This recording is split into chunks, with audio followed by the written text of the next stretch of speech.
여러분 한 주간 동안 잘 지내셨죠? 네. 날씨가 많이 더운데 건강 유의하시고 좀 잘 챙기셨으면 좋겠어요. 곧 복날이잖아요. 그죠? 네. 자, 오늘은 언약 백성으로 살기. 지금 지난주에 의해서 우리가 옛 언약과 새 언약에 대해서 함께 말씀을 나누고 있습니다. 자, 잠깐 우리가 한번 복습을 해보자면 옛 언약은 무엇인가? 어디서 맺었는가? 시내산에서 하나님하고 모세가 맺었다. 네, 아시죠? 이거를 우리는 옛 언약을 두 글자로 율법이라고도 하고요. 몇 개 조항인가? 엄청나게 많아요. 생각보다 613가지의 조항으로 되어 있다. 이때가 지금으로부터 몇 년 전인가? 3500년 전이나 오래전에 맺어진 언약이에요. 그럼 이 언약은 예수님 오시기까지 1400년 동안 쭉 지켜져 왔다. 네. 그럼 이렇게 옛 언약을 율법이라고 말을 하는데, 다시 말하면 모세의 법, 시내산 언약 이렇게 말을 한다는 것입니다. 그러면 하나님은 왜 율법을 주셨을까? 그 이유에 대해서 간단하게 다 알고 있지만 먼저 너는 할 수 없다 라는 것을 드러내기 위해서 율법을 주신 것입니다. 이거 율법을 잘 지켜서 613개 하나도 빠짐없이 지켜서 네가 얼마나 의로운지를 나타내라, 그렇게 주신 게 아니거든요. 자, 율법의 기능은 정죄인 것입니다. 자, 네 죄가 얼마나 많은지를 정죄하는 의미예요. 그러니까 결국은 십자가 앞에 서라. 십자가 없이는 안 된다라는 것을 말해주고 있습니다. 또 우리는 지금 신약시대를 살고 있지만 살면서 이 생각을 많이 해요. 나이를 먹으면 먹을수록 내 힘으로 안 되는구나. 안 되는 게 너무 많아요. 제가 10대, 20대, 30대까지는 그런 생각 안 했어요. 하면 된다. 할 수 있다. 막 뭐든지 그런 생각이 들었거든요. 그래서 우리 딸을 놓고 아기 때 기도할 때 얘는 이 다음에 UN 사무총장이 되어야지 하면서 이런 정말 겁없는 기도를 막 했어요. 왜냐하면 기도하면 다 될 것 같았거든요.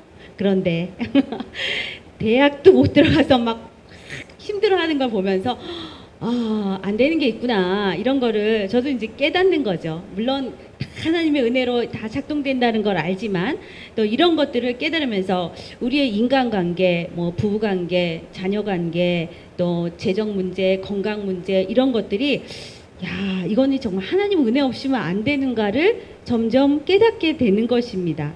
그래서 우리 은혜 없이는 살아갈 수가 없네, 이 찬양 아시죠? 이 찬양이 마주 나와요. 요즘은 절로 하나님은 은혜 없이면 한순간도 못 사는구나, 이런 생각이 듭니다. 그래서 하나님은 율법을 우리에게 주신 것이죠. 자, 우리 주변에 가족이나 우리 사랑하는 사람들 중에 한때는 믿음으로 살다가 지금은 나 십자가 없이도 잘 살아요 하면서 나간 사람들 있잖아요. 이분들이 어떻게 하는 게 가장 큰 축복일까요? 네, 빨리 깨닫고 돌아오는 게 가장 큰 축복인 것입니다. 그래서 하나님은 우리에게 율법을 주셨고, 자, 그럼 우리 새 언약에 대해서 간략히 나눠보겠습니다. 새 언약은 예수님하고 그 당시에 12제자가 맺은 언약입니다. 그죠? 2000년 전에 또 이 새 언약을 우리는 두 글자로 복음이라고 말합니다. 그래서 이 새 언약을 통해서 하나님은 우리에게 마음에다가 하나님 두려워하는 마음을 주겠다, 하나님 경외하는 마음을 주겠다라고 이렇게 약속을 해주셨습니다. 자, 우리 새 언약에 대한 성경 구절 누가복음 22장 20절 앞에 나와 있죠? 예, 다 같이 읽어보겠습니다. 시작. 저녁 먹은 후에 잔도 그와 같이 하여 이르시되 이 잔은 내 피로 세우는 새 언약이니 곧 너희를 위하여 붓는 것이라. 네, 이거는 예수님이 십자가 지시기 전에 제자들을 모아놓고 성찬식을 하면서 하신 말씀이거든요. 그래서 딱 나오죠. 이것은 이제 너희와 내가 세우는 새 언약이다 라고 딱 말씀하셨습니다. 그러면 이 언약에 조항이 있을 거 아니에요. 뭐를 해야 되는가. 그거는 요한복음 13장 34에서 35절 읽겠습니다. 시작. 새 계명을 너에게 주노니 서로 사랑하라. 내가 너희를 사랑한 것 같이 너희도 서로 사랑하라. 너희가 서로 사랑하면 이로써 모든 사람이 너희가 내 제자인 줄 알리라. 네, 이 말씀을 요약하면 이거죠. 새 계명은 하나님 사랑, 이웃 사랑하라 이것입니다. 그러면 우리 10계명은 옛 언약이니까 안 지켜도 되나요?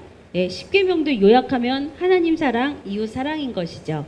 네, 그럼 우리 한번 제가 문제를 한번 내볼게요. 질문. 네, 그러면 이 당시에 예수님을 믿었던 제자를 포함해서 많은 그리스도인들은 새 언약을 지켰을까요? 옛 언약을 지켰을까요?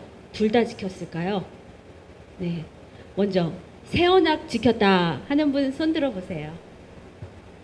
아무도 안 드시네? 그럼 옛 언약을 지켰다. 여기 한 분이요? 그리고 세 번째, 둘 다 지켰다. 우리 박은주 전사님은 저기 두 분 들었어요. 네, 이 두 분 아주 훌륭하세요. 그 당시는 둘 다 지켰다고 합니다. 왜냐하면 그들은 유대인이잖아요. 쭉 그 모세의 법을 지키며 살았는데 예수님으로 옴으로 말미암아 새 언약을 체결한 이 양 언약을 다 경험한 그냥 최초의 사람들인 거죠. 그러니까 이들은 토요일날 안식일도 지키고 주일 예배도 지켰다라고 되어 있습니다. 근데 나중에 시간이 지나면서 주일 예배만 하게 된 것이죠. 자, 그러면 두 번째 문제를 낼게요. 그럼 이 당시에 이방인들도 예수님을 믿게 되었어요. 이방 교회들은 율법을 지키지 않으면 구원을 받을 수 없었을까요? 있었을까요? 없었을까요? 지켜야 될까요? 네, 아니요. 네, 맞아요. 이렇게 두 부류가 이런 생각을 했어요. 먼저 첫 번째 부류는 이방인인데 그 사람한테도 할례를 베풀어야 된다. 모세의 율법을 지켜야 된다라고 강력하게 주장하는 유대인들이 있는 거예요. 이방인들 쟤네들 모세의 율법도 모르고 예수님을 믿는다고 다 되는 게 아니야. 이러는 부류가 있었고, 두 번째는 이방인들도 다 믿음으로 구원받은 것이다. 차별하지 말자. 이런 부류가 있었습니다. 그래서 이것 때문에 이제 첫 번째 회의를 열었어요. 이것이 사도행전 15장에 나오는 예루살렘 공의회라는 것입니다. 그래서 이것 때문에 막 굉장히 분란이 있는 거예요. 안 된다, 이러면 안 된다 막 하면서. 그래서 제자들이 모여서 회의를 했어요. 그러면서 결정한 것이 이방인들도 다 예수님 믿고 구원받는 거 맞다. 그들에게 모세의 법을 지우지 말자라고 그렇게 결정을 했습니다. 그러면서 예외 조항 한 가지를 뒀는데 사도행전 15장 20절 넘겨주세요. 네, 제가 읽을게요. 다만 우상의 더러운 것과 음행과 목매어 죽인 것과 피를 멀리하라고 편지하는 것이 옳으니, 이렇게 되어 있습니다. 자, 이방인들을, 그 사람들은 막 우상 숭배하고 이방 신전에 막 드나들던 그런 사람들이 예수님을 믿게 된 거잖아요. 근데 그들도 이제 다 우리랑 똑같아 하면서 이런 걸 이제 제시했어요. 우상 숭배하는 거, 음행하는 거, 목매어 죽인 거, 피째 막 먹는 거, 이거는 삼가해 달라고 그랬어요. 왜냐하면 정말 거북하잖아요. 혐오스럽고, 같은 다 교회인데 막 이런 거를, 음행 같은 거를 막 별거 아닌 것처럼 생각하고, 그러면 참 같은 교회에서 참 거북하죠. 아무래도. 그러니까 이거는 이방인들에게 이런 거는 하지 말라고, 네, 이렇게 주었습니다. 원칙은 이런 거 없어도 되지만 그래도 또 유대인과 이방인과 이렇게 섞여서 같이 신앙생활을 하려면 이거는 아무래도 필요하겠다 그랬습니다. 자, 그러면 이렇게 해서 이제 옛 언약과 새 언약을 우리가 정리했습니다. 그럼 우리 여기서 간략하게 언약이란 무엇인가 한번 나눠볼게요. 언약은 뭐냐? 자른다, 쪼갠다, 이런 뜻이 있대요. 그래서 고대 시대의 언약과는 뭐냐? W. 루돌프라는 신학자가 이렇게 말했습니다. 언약 관계에 들어간 사람들은 송아지를 자름으로써 죽음이라는 저주를 받아들였다. 언약 조항들을 어긴 사람은 누구나 송아지처럼 죽임을 당할 것이다. 무시무시하죠. 예, 너랑 나랑 계약을 지금 맺는데 송아지를 갖다 놓고 죽여서 잘라요. 이렇게 토막을 내놓고, 만약에 이 약속을 어기면 이렇게 되는 거야. 딱 하는 거. 무시무시해요. 이거 안 지킬 수 없는 거죠. 네, 이게 바로 고대 시대의 언약관이라는 거예요. 그러면 성경에서는 언약을 어떻게 얘기하는가? 네, 우리 예레미야 34장에 나와 있어요. 18절에서 20절. 네, 다 같이 읽어보겠습니다. 시작. 송아지를 둘로 쪼개고 그 두 조각 사이로 지나매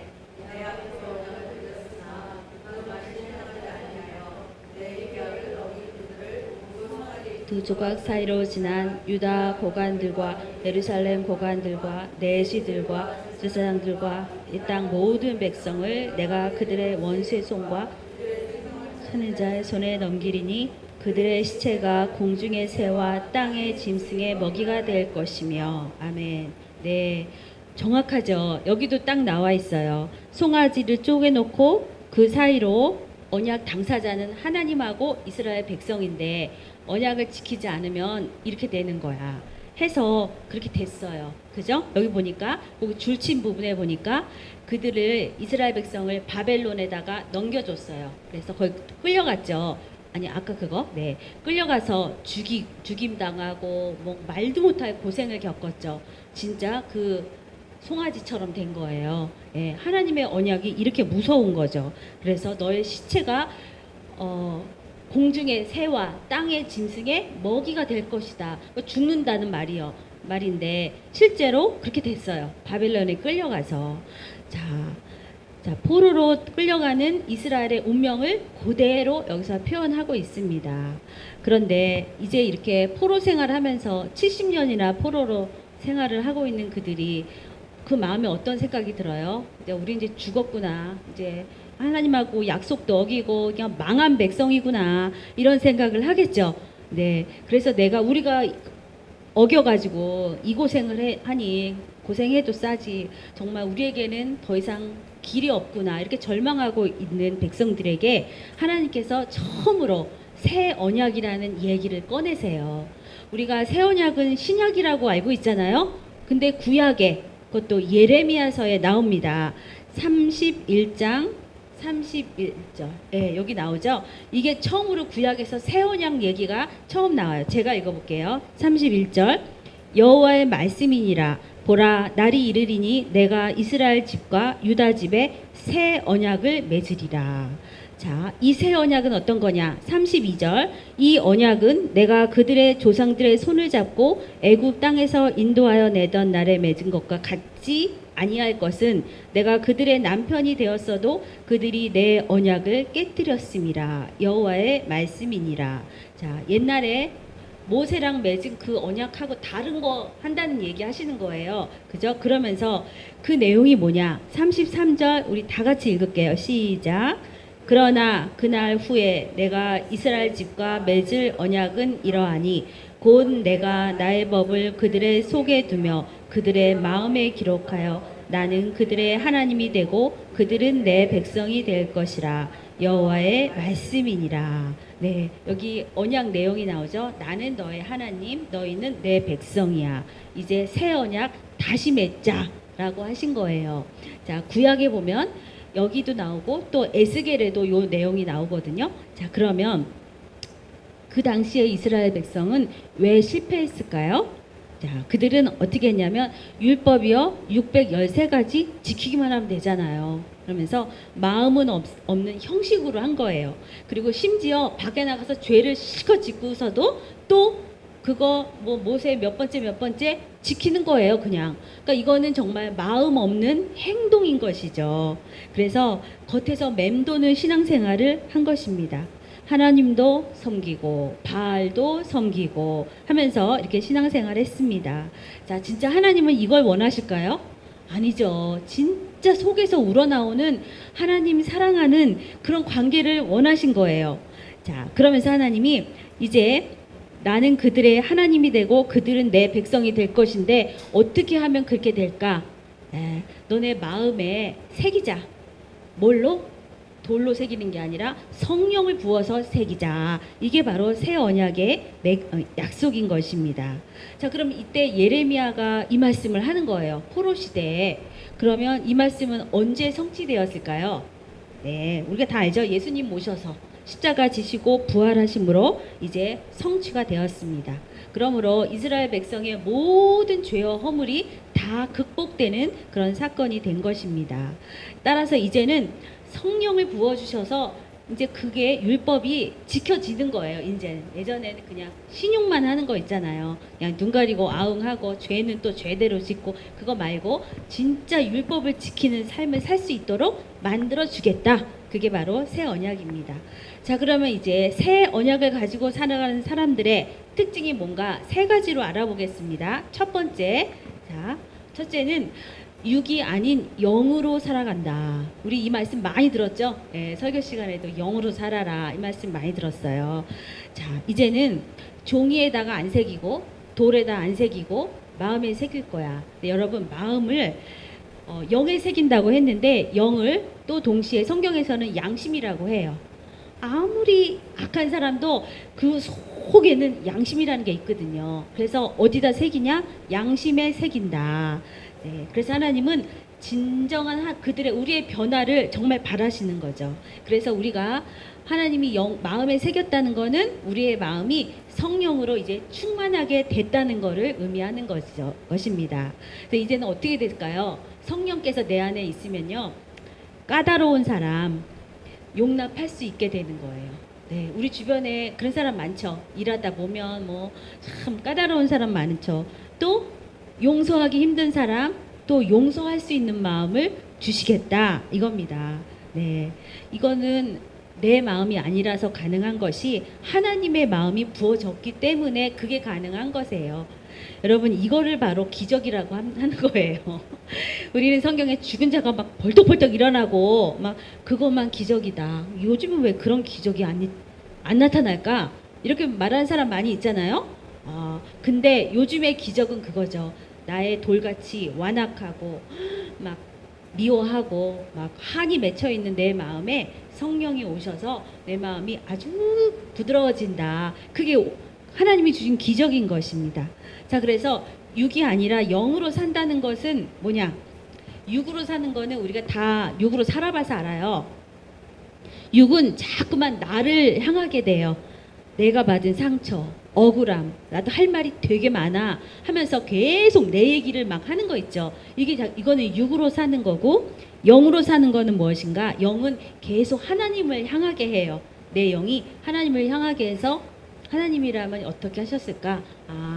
용서하셨겠지, 사랑하셨겠지, 축복하셨겠지, 이걸로 가는 거예요. 그래서 방향을 계속 이렇게 트는 것, 이게 바로 영으로 살아가는 것입니다. 자, 에스겔서에 보니까 에스겔에도 이런 말씀이 있습니다. 제가 읽어보겠습니다. 내가 그들에게 한 마음을 주고 그 속에 새 영을 주며 그 몸에서 돌 같은 마음을 제거하고 살처럼 부드러운 마음을 주어 내 율례를 따르며 내 규례를 지켜 행하게 하리니 그들은 내 백성이 되고 나는 그들의 하나님이 되리라 하셨어요. 자, 이제 우리의 마음에 아직도 막 돌 같은 마음이 있거든요. 그 마음 안에 그거를 싹 없애보고 버리고 부드러운 마음을 주겠다. 그죠? 살처럼 부드러운 마음을 준다. 그래서 이제는 하나님이 주신 율례, 뭐예요? 하나님 사랑, 이웃 사랑, 이거를 이제 실천할 수 있게 해주겠다. 이런 약속인 것입니다. 정말 우리에게 지금도 이 약속이 지금 이루어지고 있는 것이죠. 자, 이 약속을 선포한 에스겔 선지자는 누구냐 하면은 바벨론에서 포로 생활하고 있는 이스라엘에게 하나님께서 에스겔이라는 선지자를 보냈어요. 하나님이 신방을 가신 거예요. 왜냐하면 이스라엘은 예루살렘을 지금 떠나왔잖아요. 예루살렘 무슨 일이 있으면 너희는 솔로몬이 성전을 건축하고 나서 거기서 막 기도했잖아요. 너희가 뭐 적군이 쳐들어오든 기근이 있든 몸이 아프든 뭐 어려운 일을 겪으면 이 성전에 나와서 손을 들고 기도하면 내가 들어준다라는 약속이 있어서 이스라엘 백성은 무슨 어려운 일만 있으면 예루살렘 성전으로 갔던 거예요. 근데 지금 성전이 없잖아요. 성전은 불탔고 쫓겨나서 저기 먼 나라에 와 있으니 성전도 없지, 따라서 하나님도 없는 거죠. 하나님이 날 버렸으니까. 그러고 있는데 거기가 이제 그발 강가라고, 그 포로들이 모여서 그발 강가에서 막 이제 노래를 하는 거죠. 사람들이 포로들한테 막 시키는, 노래 좀 해보라고 시키면 이제 할 수 없으니까 노래를 하는 거예요. 하나님을 찬양하는 노래를. 얼마나 구슬프겠어요. 성전도 없고 이제는 가서 노예처럼 일하다가 야 노래 한 곡 뽑아라 그러면 이제 노래 부르고, 너무너무 이제 처량하기 그지없는데 하나님께서 에스겔이라는 선지자를 보내서 이 말을 하시는 거예요. 너 이제 새 마음 줄게. 이제 나는 너를 잊지 않았다. 새 언약 다시 맺자 이렇게 말씀하시는 것입니다. 그러면서 이제는 지킬 힘을 주겠다라는 거예요. 근데 어떤 사람은 아니 율법은 지금 안 지켜도 된다면서요. 은혜 시대라면서요. 이렇게 말하는 사람은 잘못 알고 있는 거예요. 하나님의 계명 지키라고 했죠. 하나님 사랑하고 이웃 사랑하고 했습니다. 네. 그렇게 못하는 이유는 여전히 내 마음이 둔하고 완악하고 고집이 세기 때문에 못하는 거다. 그러나 그 약속 의지하고 성령님 의지하고 하면 감당할 수 있게 해주신다. 그러므로 우리는 오늘 하루하루 우리 주변에 까다롭고 힘들고 어려운 사람들 또 이 어려운 상황들을 돌파할 수 있게 해주신다는 것이 그 약속입니다. 자, 우리 두 번째 약속. 자, 2번. 인간의 열심이 아닌 하나님의 열심으로 살아갈 수 있게 되었다. 자, 우리는요, 여러분, 우리가 불안하잖아요. 그럼 뭘 열심히 하는 경향들이 있어요. 사실 그렇죠. 근데 뭐 그게 다 나쁜 건 아닌데 좋은 거는 이거예요. 나 이렇게 살 빼야 되는데 건강해야 되는데 해서 불안해서 막 운동하러 가는 거. 저는 이거는 괜찮은 것 같아요. 그래서 귀찮아. 비도 오는데 하기 싫어. 근데 아니다. 불안하다. 가서 운동해야지. 근데 이거는 그래도 괜찮다고 생각해요. 근데 그렇지 않고 내 미래가 너무너무 불안할 때 있어요. 자, 요즘 이제 100세 인생인데 앞으로 어떻게 살아가나, 어떻게 먹고 살아야 되나 이런 걱정이 막 물밀듯이 오잖아요.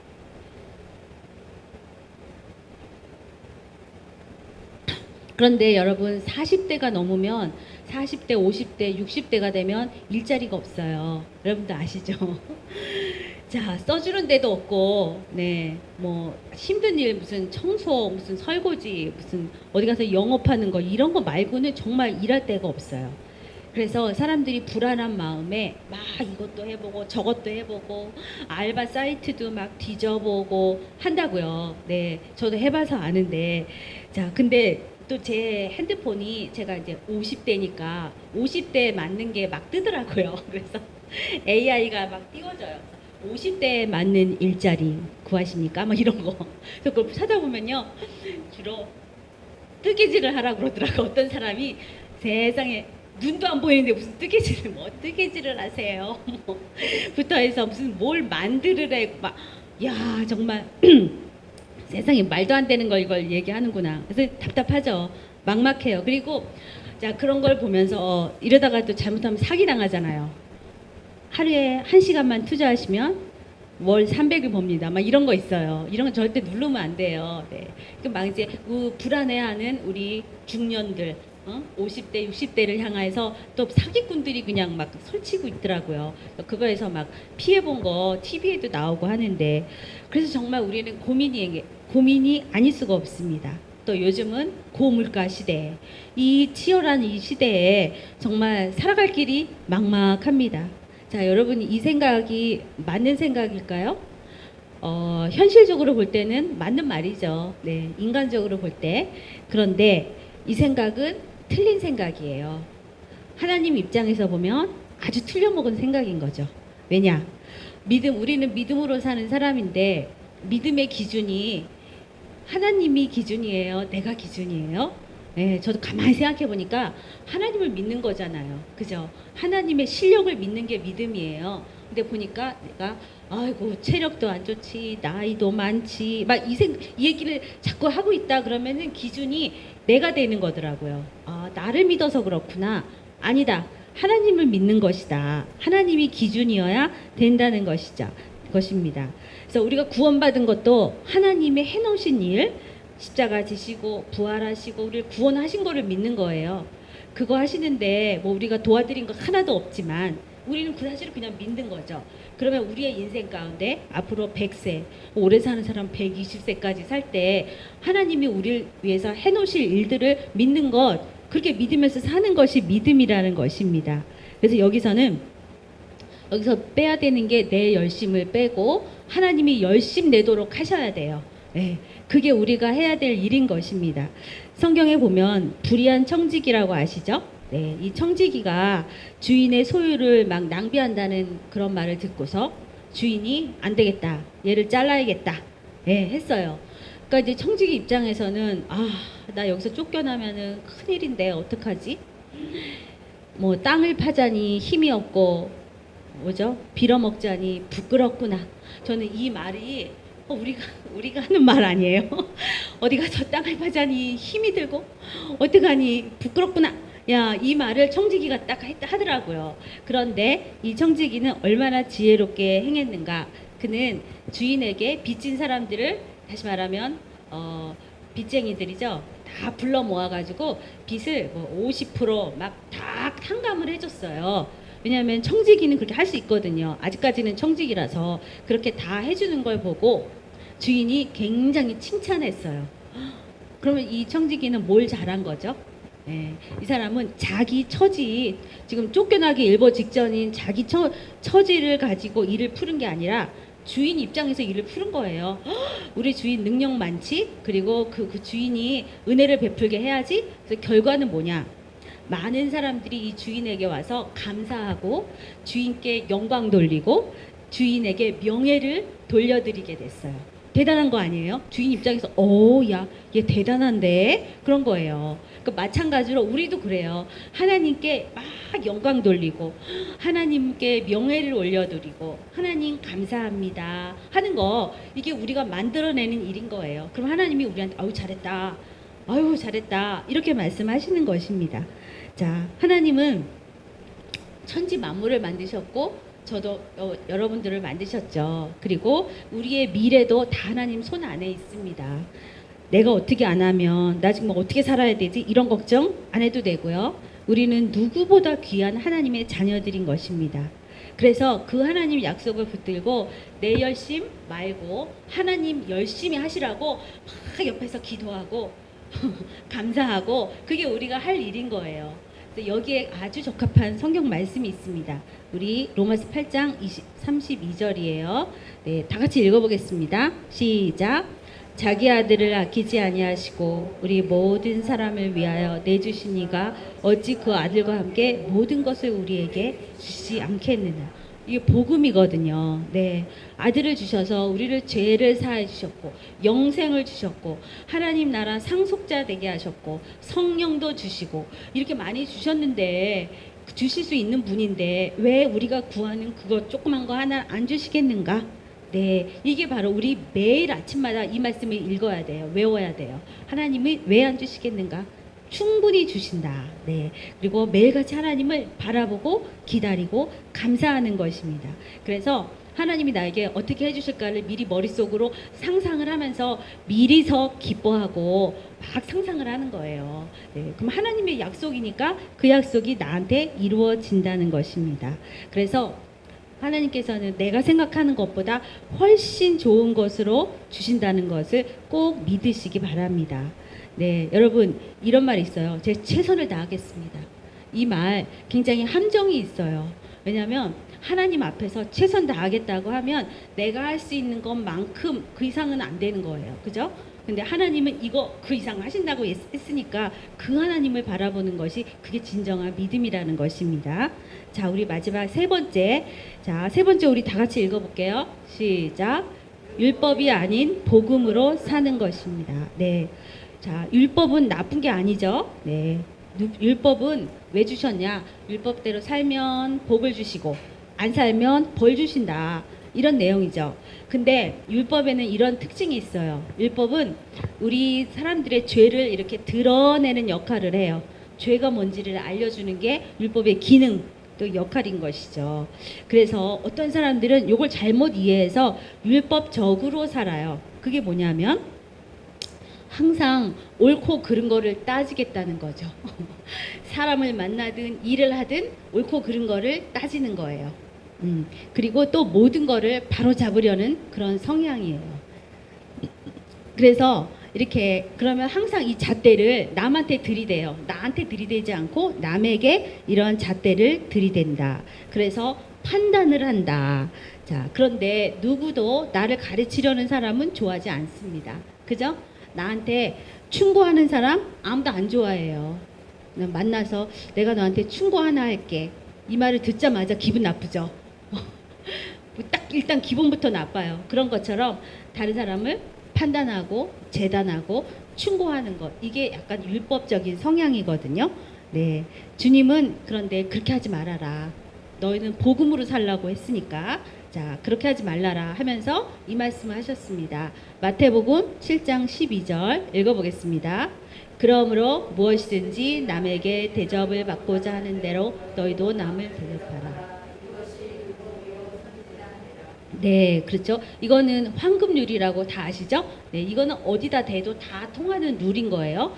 네, 남한테 대접받고 싶은 대로 너 대접해. 그리고 남한테 그 사람이 듣기 싫어하는 어떤 행동과 말 나도 하지 말어. 내가 듣기 싫어하는 거 남한테 하지 말아라. 그러면서 율법이요 선지자다. 예수님은 율법을 완성하러 오신 분이기 때문에 이렇게 하면 너 율법 지킬 수 있는 거야 라는 잣대를 주셨습니다. 자, 그래서 우리는 이제 복음, 율법이 아닌 복음으로 사는 것을 연습해야 되는 것이죠.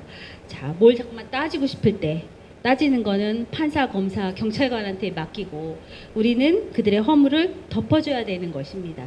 이해해줘야 됩니다. 그럴 만한 사정이 있었겠지 하면서 그게 복음으로 사는 사람의 특징입니다.